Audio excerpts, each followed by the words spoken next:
அம்மா, தமிழ்நாட்டின் முதலமைச்சர் யாருன்னு தெரியுமா உங்களுக்கு? தெரியும், விஜய். ஓகே, எப்படி உங்களுக்கு தெரிஞ்சது?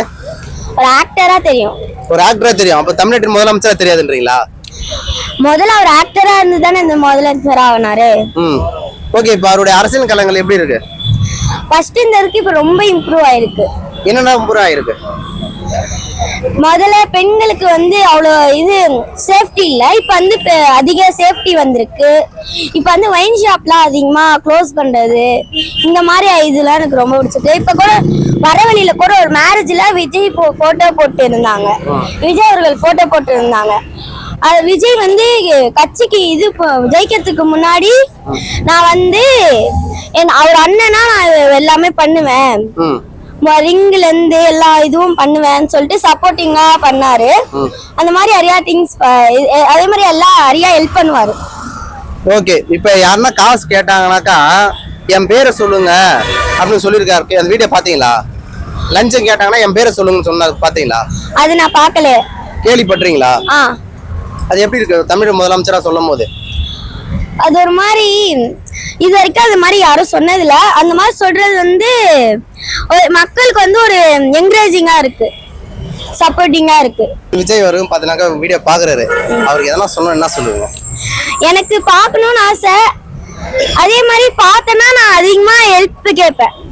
ஓகே, நீ அவரை பார்க்கணும்னாக்கா ஃபர்ஸ்ட் மார்க் எடுத்தாலே பார்க்கலாம்ல. 10th பார்த்து ஃபர்ஸ்ட் மார்க் எடுப்பீங்களா? கண்டிப்பா எடுப்பேன். ஓகே, இப்ப நிறைய பேர் என்னன்னா விஜய் நான் பாக்கணும்னாக்கா படிச்சுட்டு ஃபர்ஸ்ட் மார்க் எடுத்தானா பார்க்கலாம்னு நினைக்கிறாங்களே, அது எப்படி இருக்கு உங்களுக்கு? ஃபர்ஸ்ட் மார்க் எடுக்கணும்னா இப்ப விஜய் அந்த மாதிரி சொன்னனால அதுக்காகவே படிக்க நிறைய பேர் ட்ரை பண்ணுவாங்க. ஓகே, நிறைய பேர் இருக்கட்டும், நீங்க அதுக்கோசமே நீங்க படிக்க ரெடியா இருக்கீங்களான்னு கேக்குறேன். ரெடியா இருக்கேன். ஆனா மது ஒழிக்க போறேன்னு சொல்லுங்க. ஏமா, நீ படிச்சு முடிச்ச உடனே என்ன பண்ணணும்னு நினைக்கிறீங்க? IS, collector. கலெக்டரா? கலெக்டர் ஆயிட்டு பார்த்து என்னெல்லாம் பண்ண நினைக்கிறீங்க? என்னெல்லாம் இங்க சீரட்டு தமிழ்நாட்டுல கொடுமையில இருக்கு, என்னெல்லாம் மாத்திக்கணும்? முதல்ல எனக்கு பிடிக்காதது ஒயின் ஷாப் தான். முதல்ல அதுதான் நான் ஒழிப்பேன். ஓகேம்மா, ஓகேம்மா. ஓகே, எதனால ஐஏஎஸ் ஆசை வந்துச்சு? எனக்கு சின்ன வயசுல வந்து ஐஏஎஸ் ஆசைலாம் கிடையாது. ஏதாவது மக்களுக்கு வளர்ந்தோடனே உதவி செய்யணும், அதுதான் எனக்கு இருந்த ஒரே ஆசை. அதுக்கப்புறம் எங்க கிளாஸ்ல ஐஏஎஸ் ஆகணும்னு சொன்னாங்க.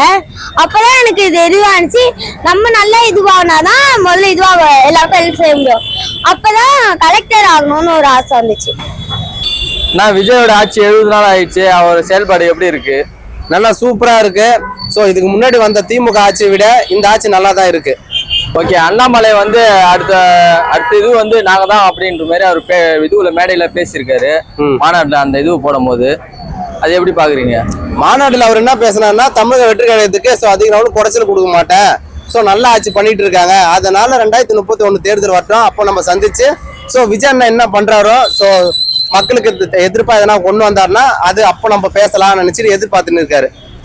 சீமான் இந்த இடைத்தேர்தலில் நான் உள்ள வருவேன் அப்படின்னு சொல்லிட்டு அவர் ஒரு மேடையில பேசியிருக்காரு. சீமான் இடைத்தேர்தல் வருவாரா? அதிமுக திமுக 2 பேரும் சேர்ந்து பார்த்தனாக்கா அவரை நிக்க வைக்க போறான்னு சொல்லியிருந்தாங்க. அது எந்த அளவுக்கு உண்மை எந்த அளவுக்கு போயின்னு தெரியவே இல்லை. ஸோ காலங்கள் தான் பதில் சொல்லணும். அவர் உள்ள வந்தா ஜெயிக்க வாய்ப்பு இருக்கா? சீமானு ஜெயிக்கிறதுக்கு வாய்ப்பு இருக்குன்னு நம்மளுக்கு தெரியல. ஸோ அது எந்த இடத்துல நிக்க போற பொறுத்து தான் அவர் ஜெயிக்கிறதுக்கு வாய்ப்பு இருக்கா இல்லையான்னு தெரியும்.